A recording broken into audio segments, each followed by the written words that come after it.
Jordan Brand has gone crazy to celebrate the 30th year anniversary of the Jordan 11, one of the most beloved Jordan shoes ever.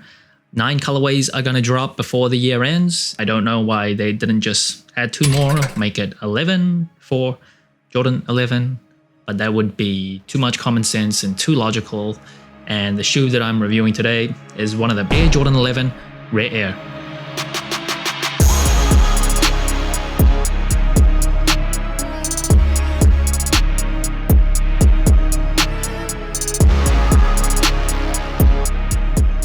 Now, this shoe is dropping on October 1st for $235, or maybe October 20.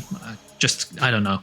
The rumor date was October 20. The Jordan Brand just the other day came out with some press release and said this was going to be October 1st. I don't see it on sneakers. I don't see it on any like retailers or anything. Maybe I'm missing something. So I think it might still get pushed back to October 20. Who knows? I don't think that many people care about grabbing this shoe like on release day anyway, but there you have it. And of course, we've seen 2 Jordan 1 Rare Airs this year already. A Jordan 3 Rare Air, a Jordan 4 Rare Air. We saw the undefeated Jordan 4 come back. That was actually the first time Rare Air made its way onto a Jordan Brand shoe. And the Rare Air series is supposed to reference the samples and mistakes that were made along the way before the shoe reached its final form. So like on the Jordan 3s, you'll see like inverted Nike Air branding on the back. And this one, where you'll see something different, is down the eyelets. That was actually inspired by the DMP 2006 Jordan 11. There's some samples of that shoe that actually had the Jordan down the eyelets that got scrapped in the final version, but some, I believe, did make it out to retail stores. So you can see them floating out in the ether. And before that, in the year 2000, there was the Twilight Blue Jordan 11s. The initial sample version of that also had the Jordan down the eyelets. And first impressions of this shoe, I think it's a no for me. It is, I think the white and blue and black with little hints of red in the tongue area, great, perfect. Everything else, don't love. I don't love the Jordan on the eyelets. I think it's tacky. It looks just... don't love it. I don't like the creamy laces out of the box. I don't like the yellowish outsoles, which I'll get to all of that later, but yeah, this is kind of disappointing. And the materials on the shoe, just leather on the upper, as well as patent leather on the mudguard area. And the patent leather here, it is not like the thickest type of cut.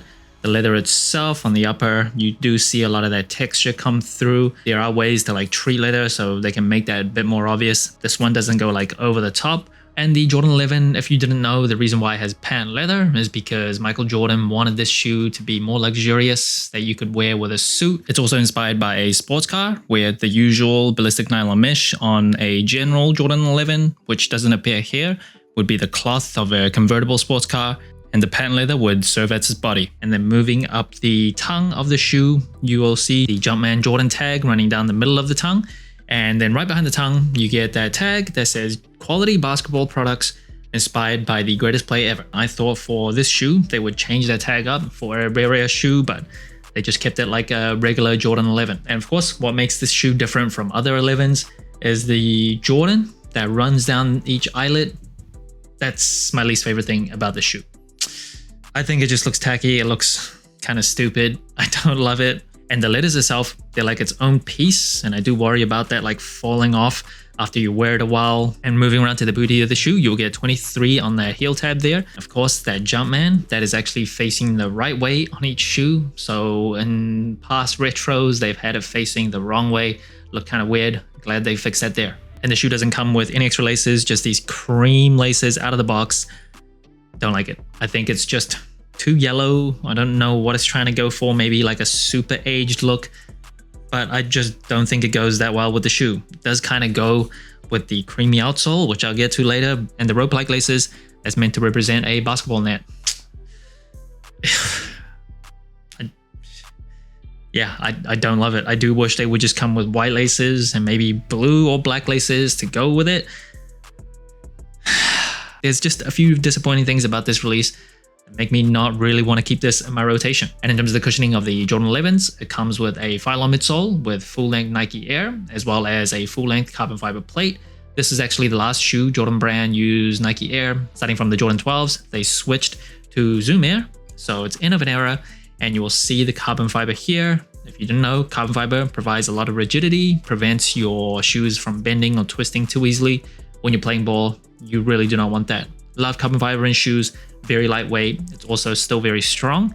And the outsole of the 11s, still one of the best. In addition to it being like translucent, that's great. What's not great, in my opinion, is how yellow this thing is. It is so yellow, it looks like someone just peed right into the outsole itself, and it's like stuck in the middle. I hate it.